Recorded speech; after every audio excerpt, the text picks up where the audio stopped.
Welcome to the Travel Business Unpacked, where passion meets possibility. Here's your host, Meredith Calloway.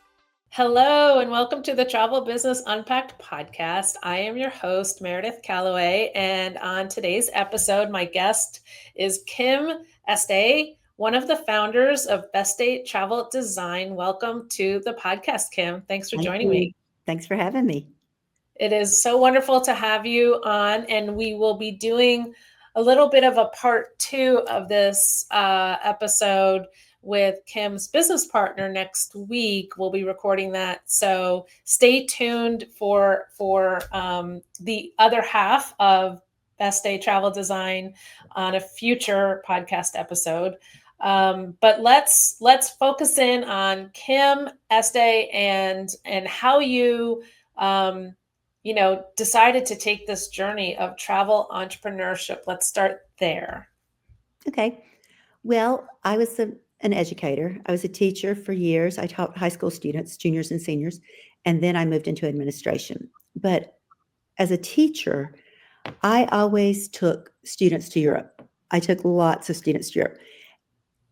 I first taught in a really low socioeconomic school, and these kids were never going to travel. I mean, they were not going to ever travel. So I just felt like travel is so important. I mean, it changes who you are, obviously. Right. So I really thought it was important that these kids started traveling. So I would put together groups. I would sometimes get people to Bless your heart. no, it was fun back then. I don't know if it'd be fun at my age now, but back then it was. So I'd sometimes get sponsors to kind of give scholarships so that because these again, They couldn't afford it. no, most of these kids had never flown on a plane when I first took them to Europe. Wow. Honestly. Yeah. So I started taking groups of students, mostly Western Europe. I guess always Western Europe, actually. And then my friends started saying, hey, take us, get some adults. So a few adults went with me actually on the student trips, which, Oh my goodness. yeah, I mean, that's a lot of chicken and french fries. And yeah, it was fun, but yeah, it's not for adults. So I then started going through the same company that has an adult section also and started taking adults, usually my friends, and then more and more their friends. And so it just kind of grew to where I was leading these groups, mostly to Europe. And anyway, then I was still working in my regular job as an educator. And my friend Megan, who you'll meet next week, she had a big time job, really corporate job. She then left it and she was talking about what she was trying to decide what she was going to do. And she said, we were just casually talking and she said, I'm thinking about starting a travel business. And I said, oh, that's something I've always wanted to do. It was very casual conversation, just a very normal conversation. Megan is a go-getter. Next thing I know, Megan is sending me copies of logos saying, which one of these do you like the best? What about this for a name? What about this for a name? I filed this with the state. And all of a sudden, and most importantly, I guess, she had been researching host agencies. And so she's like, this is what we're going to do. This is what we're going to do. This sounds, and she's like, and I'm like, I guess I'm going to be a travel advisor. So I became a travel advisor. I mean, obviously, it was the best thing that ever happened to me, but it was just kind of organic, I guess is the right word for it. And you and Megan went through the Travel MBA program in 2021, correct? We did, and we both are quick to tell you that we did not put everything into it that we should have, and so we might have had a little remediation. We had to kind of ask for a little more, so it was our fault. We didn't put everything we had into it, and I don't want you to beat yourself up about that. I think a reframe. There's no need to beat yourself up because you're not the only ones that. Basically, what you're saying is you had an extension. Mhm. So that's a really good point to make because I want to clarify for people that the program, our Travel MBA program, is a 12-month program. Mhm. Does everyone finish in 12 months? Not necessarily. It doesn't, there's not really, a specified amount of time that it should take to get the business started and off its feet and to the point. I mean, really what we like to see is that you're selling about $200,000 or more to graduate from the program. And for some people that's going to take longer, and for some people that takes a lot less time. And some people are just quicker. Some people have networks that are ready to go. Sure. I think a really good example is Bryant Wood. I interviewed her on this podcast. And one of the things she said, because she was kind of the opposite, she shot out of a cannon. And she, before she graduated from the program, I think she was at $750,000, $800,000 in sales. And she said on the podcast itself, she's like, what people don't understand is I spent the last 10 years in a different career, but in a sales capacity, developing relationships with people who had been begging me to plan travel for years. So sometimes what catapults people, it's a little bit like the bamboo plant, right? Like it takes 6 years to, once you plant it, to see a sprout. Anyway, so talk a little bit about the branding process. Okay. Because that's always, for me, I'm a creative. I really love that part of the process, but some people don't enjoy it. So tell us, how'd you decide on the name and how did that go? Well, again, Megan and I were just kind of chatting. At this point, Megan and I used to live in the same town. We both lived in New Orleans. At this point, Megan had already moved back to her hometown of Detroit. I was still in New Orleans. So this all happened basically over the telephone. And so she did have some ideas of some different names, and we started looking at them.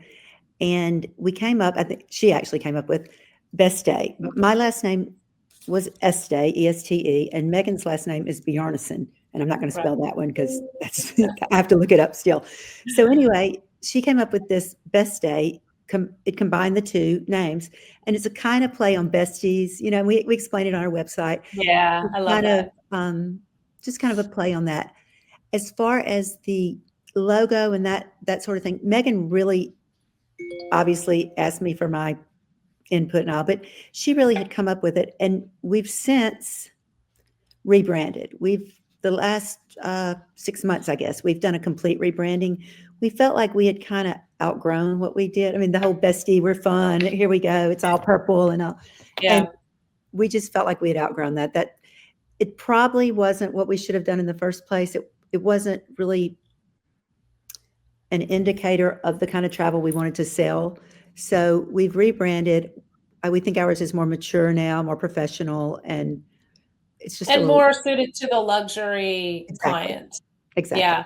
And look, there's something that I learned very early as an entrepreneur through a coaching program, but I'll never forget it. And I still have to tell myself this, which is good enough is good enough. Right. Exactly. And if you don't have that philosophy, you get stuck in perfection paralysis. Right.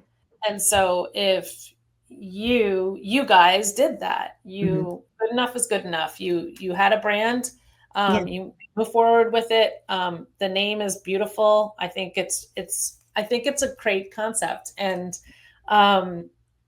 it's fun to have a story behind it. So, let's talk about that. How did you know that? I mean, we were behind the scenes talking about this just yesterday.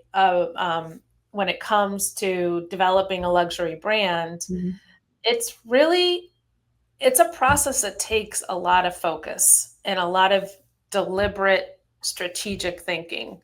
And I think for people who are not really selling a whole lot of luxury, it's a very, and they want to get into luxury, it's a critical step. In terms of elevating your own branding, so that you can attract the kind of client that you want to attract. So how did you guys come to that conclusion? I think this is true for most people when they get into the business, especially if it's their main income. I think a lot of us just book anything we can book. We're just like, you know, Right. if you want to Yeah. book this cruise, well, I'll book it for you. I think that's kind of, that's obviously what we had to start out with. And as far as moving into and decide actually strategically moving into luxury, I would say it was probably more organic because we both knew that's what we wanted to do. And I don't think either of us have really turned people away, but we've kind of put it out there that this is who we are. So that's what we're attracting, that whole law of attraction. You might have heard of that, Yeah. Meredith. Yeah. So, but I think it's more that if somebody wants a discounted cruise, they're probably going to look at our website and say, these people aren't booking Yeah. discounted cruises. And Right. I do when I talk to people, as far as turning them away, I Mhm. don't really turn people away, but I do when they say, wonder if you just even friends which will text and say, got any good deals for me this week or something. Yeah. I'm quick to Yeah. say, there are good deals out there, but that's not really the kind of travel advisors we are. We don't look for deals. Right. And Well, I think that it underscores the difference. A travel advisor is not a travel agent. right, A travel agent is a booker, and we have online booking engines for the right. best deals.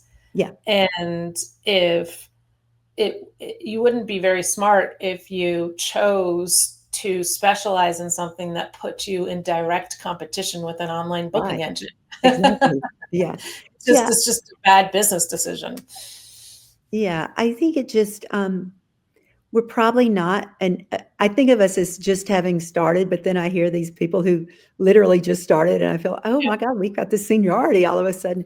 But I feel like we've just started and we're definitely, this is probably true for everybody, that we're definitely not where we want to be as far as luxury goes. I mean, it's mainly about referrals. We just need those luxury clients to refer other luxury clients. I feel Mhm. like that's where they come from. So even though I've got some really good luxury clients, some really good ones that I cherish, I need their friends. I mean, I really, Right. so And it's, that's just a matter of time. It's yeah, patience, yeah, and it's just being consistent and staying in front of the clients themselves in a way that makes them feel like, just with the know, like, and trust. Continue to build the know, like, and trust, and ultimately they will refer you. What percentage of your business is group versus individual account? let me think. Megan has not done a lot of groups. I've done some groups. Basically, what happened, I got lucky, I guess. I moved to a 55 plus community soon after Oh, we wow. did this. Yeah. So there's a market right there. There's Oh, yeah. a lot of clients right there. So my first group, I guess, was basically just someone here in the community who knew that I was a travel advisor and just called me and said, I'd like to go on this cruise and my neighbors want to go on this cruise too. And I'm like, great. And, there's some benefits for people who are Mhm. a term we use Pied Piper. I hate that term, but we use it. Yeah. But there are some benefits. So I told her about those and she was really intrigued. And next thing I knew, she had gotten, I think, like 26 cabins. So yeah, 26 cabins? 26 cabins. So, and yeah, 26 That's not cabins. lucky. That's Well, that's law of attraction, yeah, right? exactly. Well, so that's how I'm like, oh, groups are good. I will say Yeah, that she is now a travel advisor, the lady who first talked to me. okay. Yeah, but anyway, as are some other people who traveled on that group at that time. But anyway, so that was really our first group, and I realized how easy and it was to get groups in my community. So Yeah, since then, I've not done a lot of them. You asked about a percentage, and I would say less than 50%, but it only less than 50% of our revenue because of my luxury clients that are so yep, much higher. yep, So, yep, since then, this week I've put together a few groups. It's much easier, obviously, when somebody else comes up with it and wants to do it than me saying, yeah, here it is, join it. yeah, But yeah, I yeah, mean, last year I had a group to Alaska. I've got a group leaving next week for Hawaii. I've got a really big Christmas market group coming up in a few weeks. So it's a lot, but that's mostly because of where I live. It's just it's natural here for the retirees mainly to travel So for together. someone listening who lives in a 55 plus community and has thought about Oh, yeah. becoming a travel advisor, there's definitely a lot of potential Oh, it in is, and those communities. yeah, mine is, our community is fairly new. It's maybe 4 years old. Okay. So, there are people moving in All the time. every day, Yeah. and I sometimes You're in Florida? I'm in Florida. I'm on the Panhandle, so it's not really Okay. Florida. Yeah, it's, well, I mean, it's not, because people think of Florida, like, even our suppliers, our partners think of Florida, and they have their reps down in Miami, and, Yeah. they'll invite me to a ship, come preview a ship. Yeah. And I'm That's like, like, "Well, that's great, but to get there, I have to literally fly to Nashville or Atlanta to go oh to my Miami." I gosh. mean, it's Or not. drive 10 hours, right? I Yeah, mean, it's it's like, probably like a 10-hour drive. oh, at least, yeah, so I'm like, I'm more like New Orleans or Atlanta, don't think of me, so, yeah, we're in Florida, but my community is actually the only one on the Panhandle. So, Okay. it's growing like hotcakes, Yeah. and there's I don't know if just me or everybody gets this, "Oh my god, this is gonna be a failure. Oh, how am I gonna," 'cause this is my income. I mean, this supports me. Yeah. I don't have another job anyway. This is my real income. Oh my gosh, what am I gonna do? Am I gonna make it? Am I gonna make it? This There are now a lot of travel advisors in my community, a lot of travel agents in my community, Yeah. and I start having these times where I get scared, and then I realize people are moving in here every single Yeah. day. Even if I completely blew it with Yeah. 10 clients I already had here tomorrow, there Yeah. are 20 more moving in tomorrow, 20 so more. Yeah, it absolutely. That's a good way to look at it. yeah. And I think that brings up a really good common mindset block is that fear of, and that's the voice of fear talking when you I start know. to think like, oh my gosh, now they've become, they were my client, now they're becoming a travel advisor, I'm going to lose those clients. That's the voice of fear talking, and seeing others as competition. um, One of the things that we're very focused on at Gift to Travel Network is facilitating and cultivating a community of collaboration and over competition, right? Right. Nobody is competition. So I really would love to talk about some of these mindset blocks. Yeah, you and So I talked you in you Europe. did a really good job right there. Like you reframed it. That's So because I've listened to Meredith's mindset talk. No, you and I had a talk in Europe and in the spring, and it has me. yes, It may not have changed my mindset, but it reminds me to change my mind. At least I have the keys that I yeah. know I should be I wanted to changing. go to I wanted to bring that conversation up because what I thought so we were on our symposium cruise in the spring of this year, earlier this year, Mhm, and I congratulated you because you had a milestone in 2024. mhm, You crossed $1 million in sales. So mhm. yeah, I just golf clap for that right now. Yeah, and I've crossed it this year earlier than I did it last year, so See? yeah, See, what did I tell you? But yeah. you as I congratulated you, you basically teared up, if that's okay that I share, but, And I um may right now too, so yeah. but you expressed to me how exciting that is and fear-inducing it is all at the same time, and I was like, "You know what? This is something we need to talk about because if you're feeling that, there's so many other people that are feeling that too." Mhm, And so you achieve a level of success that you had been striving for, and you achieve it, and before you even have a moment to think about it, that voice of fear like interrupts and is like, yeah, but how are you going to maintain that? Are you going to be able to keep growing? Are you going to be able yeah, to, what if you lose all your clients tomorrow? And that's what you were saying is like, yeah, now my fear is, can I do it again? And yeah. or even more so. So um I love that you were very honest about that. Because I think there's a lot of people that feel that way, but they, Mhm, you know, don't want to acknowledge it. mhm. And so I think that's one of the first steps in dealing with this voice of fear. when you're an entrepreneur, you are stepping outside your comfort zone 10 times as much as people in a corporate job, in a corporate career. There's comfort in the cubicle. Right. Exactly. Yeah. But as an entrepreneur, you've got to put yourself out there. You've got to design a brand around you and your brilliance, and you've got to ask for the business, and you're going to get no's and you're going to get rejections, or you're going to have people that are clients that become travel agents who steal your clients from you. So all of that is uncomfortable.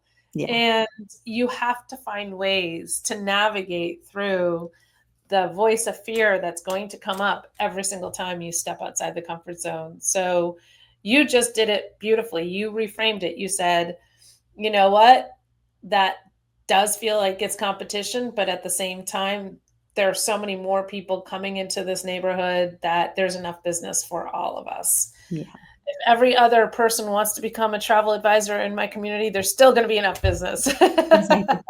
And it's pretty close to that many, but no, and the fear, it's still there all the time. And actually, the day we're recording this is probably timing is not very good. I lost a really big booking this weekend that I thought was mine. And so I've had I've had some bad days because of it. And I do keep telling myself, it's just opening up to give me more. There's just making something else will come along more amazing than that. So, yeah. When you let go of something of a lower nature, you make room to receive something of a higher nature. And, when one door closes, another one opens, right? So the universe was doing it. Nothing happens to you. Everything happens for you, and it serves you. There you go. There's 3 different reframes for you. Exactly. Yeah. No, I do get it. I mean, intellectually, I get it. It's just getting it inside of here that makes, I got it. You got to believe it, right? You got to Exactly. integrate 100%. it. Yeah. No, I'm better on that. But I never really thought that I could sell $1 million. That just seemed so foreign to me. I mean, it was just so much bigger than I thought. And then I did. And then you did. And then I did. And then I again, it was, I think we were together in April. March or April, we were together. And March, yeah. Oh, no, you're right. It was like, anyway. So, but even then I thought, when we were having our conversation and you were saying it, making me feel better. And I'm like, there's no way I'm going to do it again. And it didn't look like it. When in my head, and when I'd look at the figures, I'm like, oh, there's no way I can't do it again. I had this big group booking last year, and they're not going to be booking this year. So I thought there's no way I can do it again. I can do it again. And then last year when I hit $1 million, I didn't realize it. I didn't just notice it. This year I check every day to see how much I've sold. And this year I acknowledged it. I'm like, oh my God, I actually did it again. Last year I did it December 19th. I've gone back and looked. So, and this year you did it, what date? 2 weeks ago, 3. We were in Orlando. So we have a whole quarter left. I know. So I'm like, oh my God. So now instead of looking at the million, now I'm looking at acceleration. Let me see how much I can do better. So I don't know. It just seemed like such a foreign thing. And now it's just like, now if I didn't get $1 million, I would be like, oh my God. I don't know, but it's just, it's scary, but it's also exciting. Let's just say that. Yeah, it's very, very exciting. And I want to come back to that because I have a question. Mm-hmm. But before I come back to it, let's talk about what do you think you did to get there that you would not have done if you had not invested in a program like the Travel MBA program? Well, from the beginning, the branding wouldn't be there. Obviously, the branding wouldn't be there. A huge piece that people miss, and definitely. You need a lot of guidance with the branding if you want to sell luxury. Exactly, and I know this. I guess it's okay to say this. I think it makes a big difference. At GTN, we're able to have our own branding, and even my email address is Kim@Besté Travel. Yeah. I don't want to badmouth another agency, but I think that's probably more respected than if it's Kim at GTN. You know, I just feel Yeah. like where a lot of them don't even allow people to have their own email addresses, their own branding. I just feel like that's Yeah. I just respect it more when I see that on someone's email. So it's what you're identifying is the decision between going with a host and affiliating with a host agency that already has the credentials to collect commission and relationships with the partners, or going the franchise route, which is more of a business in a box. You're investing in an established brand.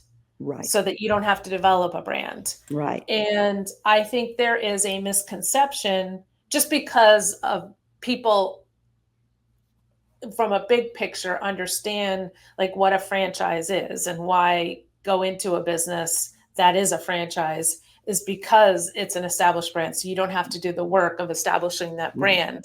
And, you know, that was always my philosophy too, what you just said, that if I'm going to be a travel advisor, I don't want somebody else's brand. I want my own brand. Right.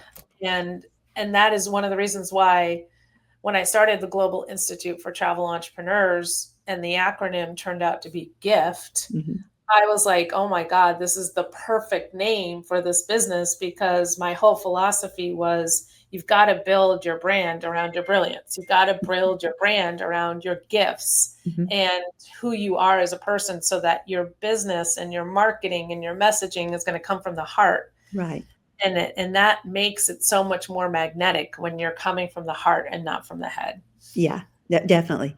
Yeah. So I think, definitely. So getting back to the question, what do you think that you did that you wouldn't have done that got you to where you are today? I do think branding was the first step, but I think without question, 100%, and this wasn't really something I learned in the MBA, but it was the right relationship that GTN has with the partners. Obviously, if I had not gone through the MBA program, I wouldn't have the relationships I have. And I feel like I know it's professional relationships, but I still think of so many of them as friends now, which I know our partners are amazing. Yeah, they're great. And when I first started and I would hear people who had been in a long time would say, oh, well, I'm just going to call Joe. And I'm like, oh my God, they feel comfortable just calling somebody who's a vice president of a huge company, you know? And since then, like I know presidents of companies now. It's like, actually, I met Christine from Alma Waterways at a conference in Greece. She's one of the owners. She's an owner of my favorite river cruise. The Waterways.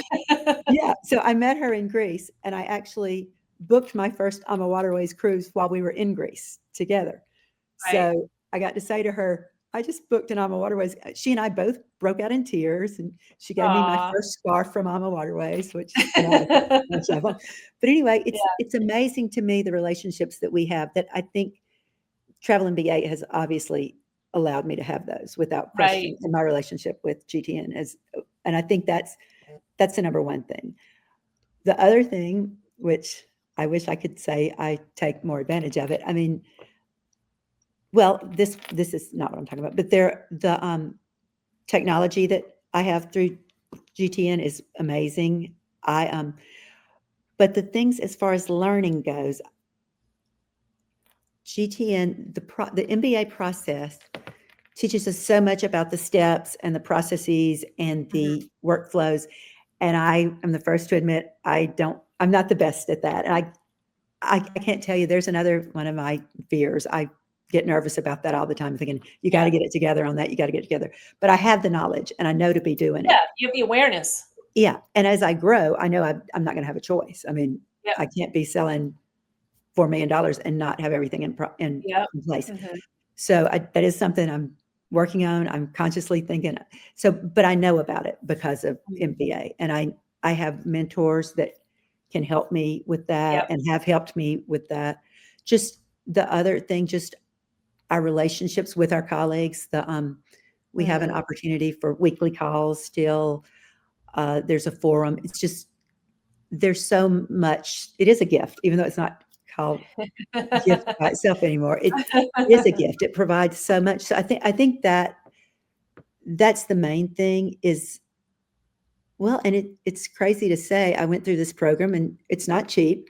I went through this program, but I think what I got the most out of it was the relationships, honestly, Yeah. even more than I the, think it's so important that you bring that up. In my role today, my title is Chief Membership Development Officer, but what that actually means is that I am overseeing bringing on new people to GTN, whether that's experienced advisors or travel MBA candidates. My team oversees all of that enrollment, basically recruitment.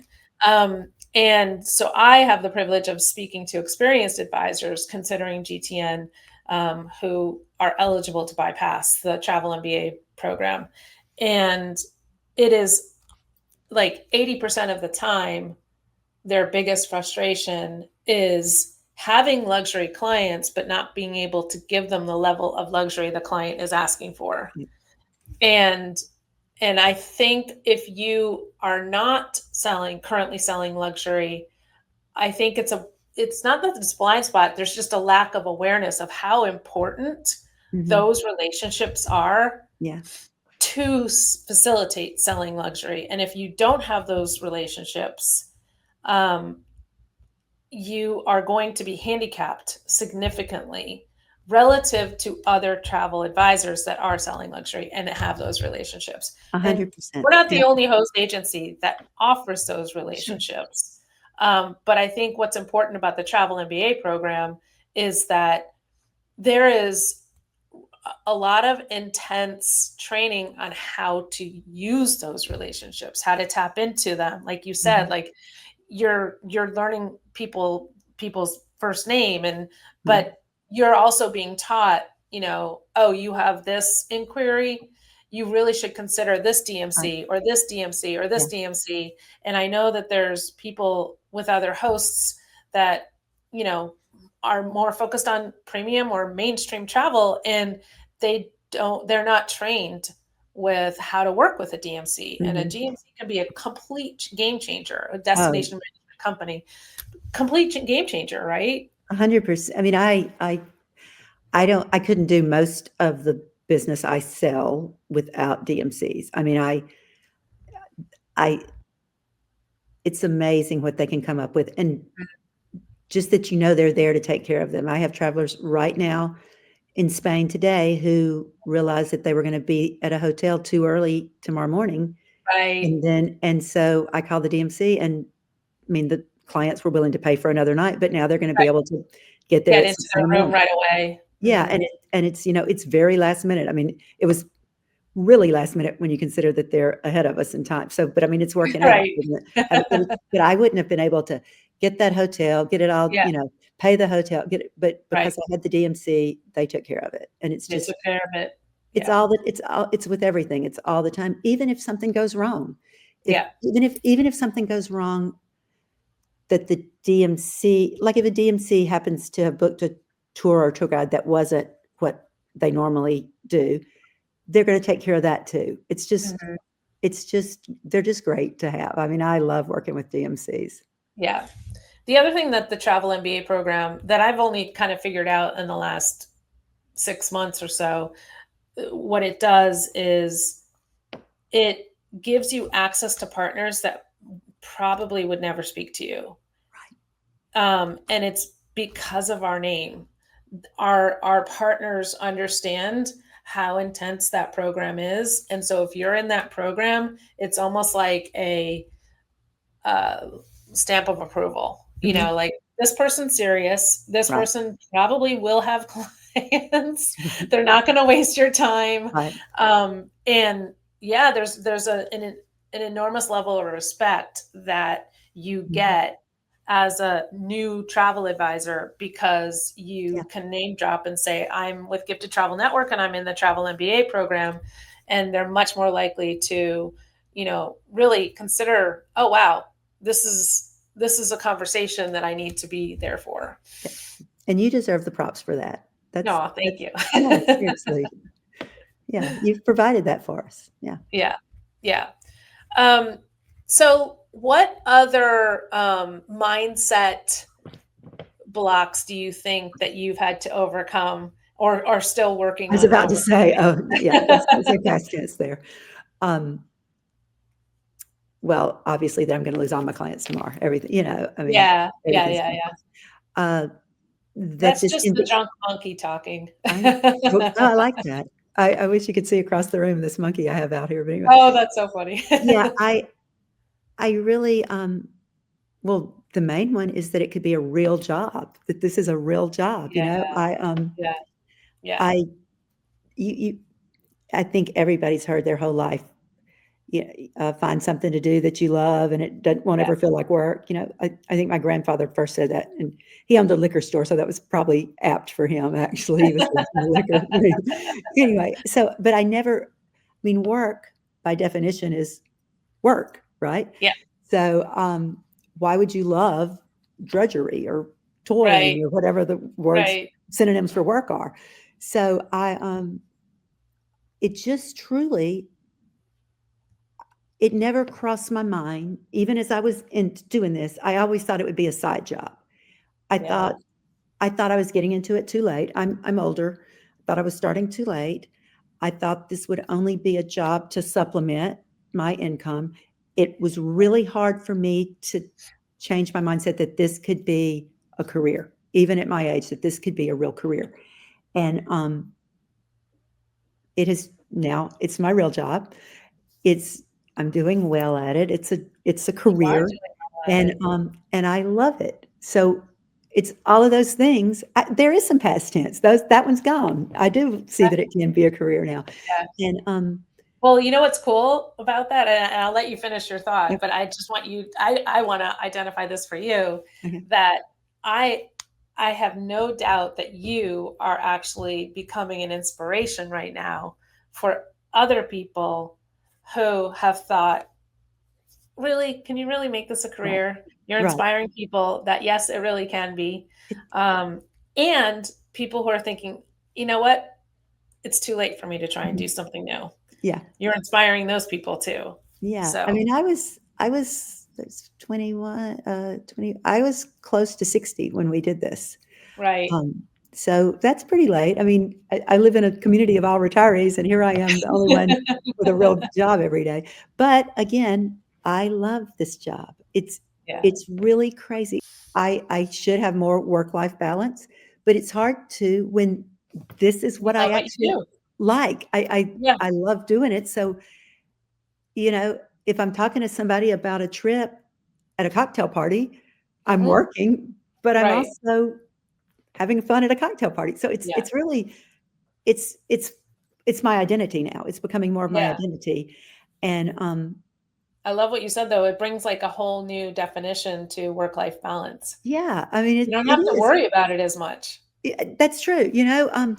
So what I'm going to wherever next week. I'm going to gosh, I don't remember. I'm traveling next week. See, whoever thought I would be in a position where I'm one of those people who don't know where I'm going next week. Yeah. And now I don't. I know I'm gone most of October and now I can remember which one's first. But that'll still be work. Even though I'm traveling, I'm seeing unbelievable places that Yeah. I never thought I would see or never thought about wanting to see. Yeah. And it's work. It's hard to use the word work though, because it's fun and fulfilling and That's anyway, awesome. so I've now that whole find something you do and you won't work a day in your life. Well, I worked a lot of days in my life, but the rest of the days I won't be Yep. working. I'll be Yep. working. Yeah. Absolutely. I have so what I wanted to come back to Okay. was you started a business with a best friend. Mhm. And I know there's a lot of people that think about doing that. Um, how has that turned out? And um, what are some tips you would give someone who's thinking about doing that?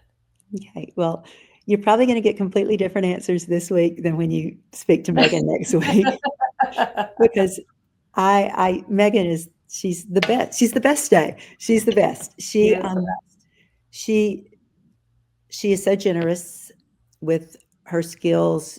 I mean, she knows how to run a business. She already did. She Yeah. obviously gained a lot from MBA, but that's also what she's done for years is train Yeah. people she could work for MBA. She could be an MBA mentor. Right.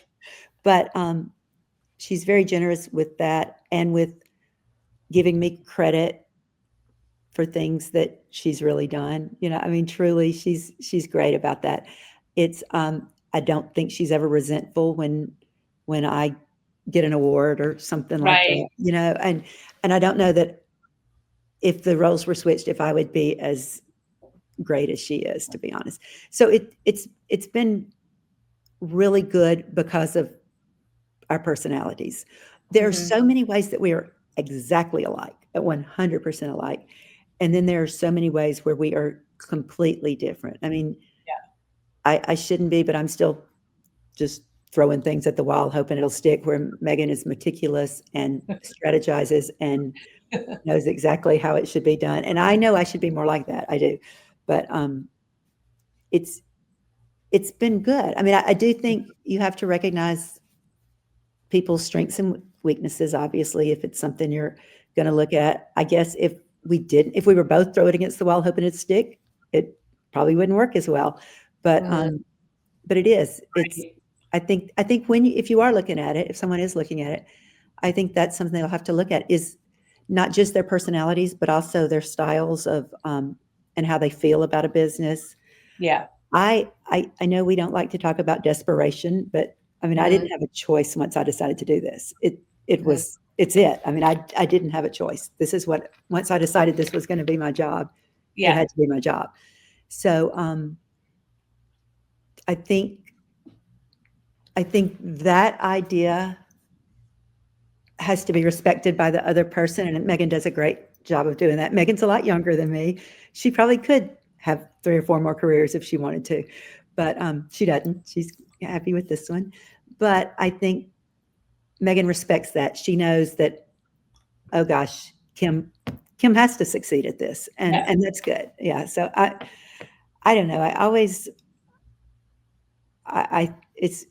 I think you should look at both partners' styles, their personalities. It's more than just how they work. It's also how they get along. And yeah. So I think what you're saying is, please rephrase it all for me, because I didn't do a very good job of it. Your style and your personality and your kind of outlook on life should be very much aligned.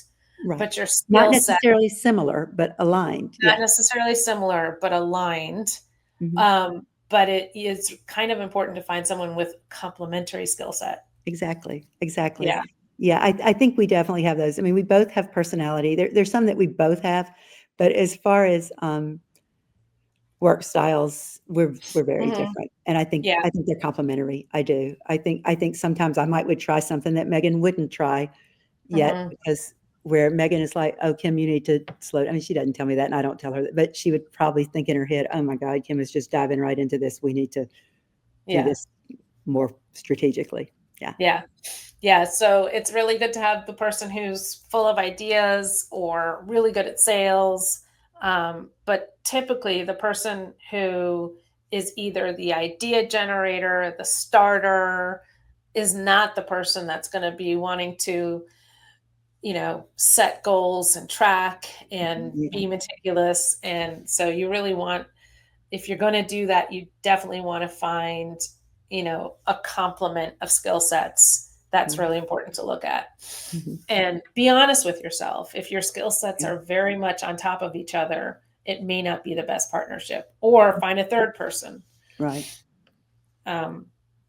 So we are, believe it or not, we are already at the top of the 45-minute, timeline. I like to keep these episodes to. So I do want to close with my favorite question in the world, which is, now that you get to live a life, you've built a business and a life that you love. Can you talk about a pinch me, oh my God, I can't believe I get to do this for a living moment that you've had because of this career? Yeah. I knew you were going to ask this, so I tried to think on it. And to be honest, and I got to expound on this a little bit. The pinch me moment is truly when I realized I now have a job that I love, like we've already talked about. That's Yeah. really when I just realized, oh my God, this is my job, and I also Yeah, I love it. I love mean, it. that's pretty amazing in itself. Yeah. But as far as an actual moment, in a hot air balloon over Cappadocia. Yeah. I mean, I didn't know where Cappadocia was 5 years ago. Truly, I had no idea. I mean, when you're in a hot air balloon over those geological formations, I mean, Yeah. I have chills right now just Yeah. thinking about it. Yeah. I that's probably a pinch me moment as much as Yeah. anything. And there, I mean, I And that still have it. was that on a hosted trip? Was that It was on a a FAM spot. It was a FAM that Turkish Airlines and the Turkish Tourism Board. So, Oh, yeah, wow. you know what? Traveling in business class on Turkish Air, where a chef is coming out and asking me Wow. what I want for dinner. I mean, that's kind of a pinch me moment. You know, Yeah, it's for yeah, sure.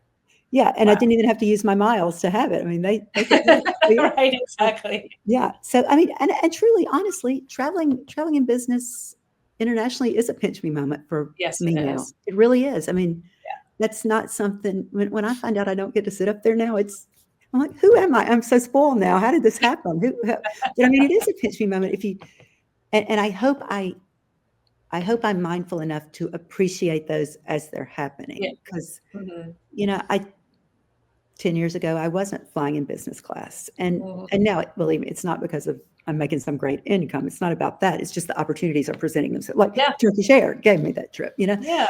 So, so so those kind of things, because there are a lot of perks that come with this job. I mean, obviously there are fantastic perks, and that's one of them.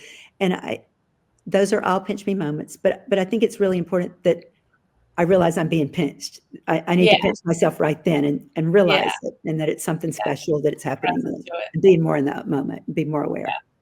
Yeah. Well, this has been awesome. I want to congratulate you for building such an awesome business and Thank you. not only an awesome business, but being able to say, I actually love what I do Mhm. and I do what I love.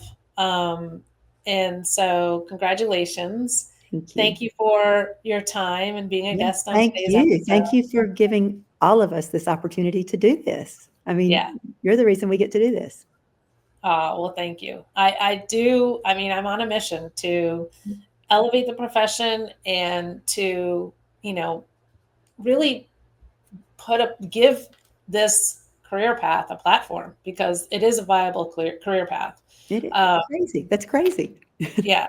But Yeah. if you wing it and you try to do it, on your own, Mhm. you're much less likely to find the success that you found. So congratulations and Thank you. thank you.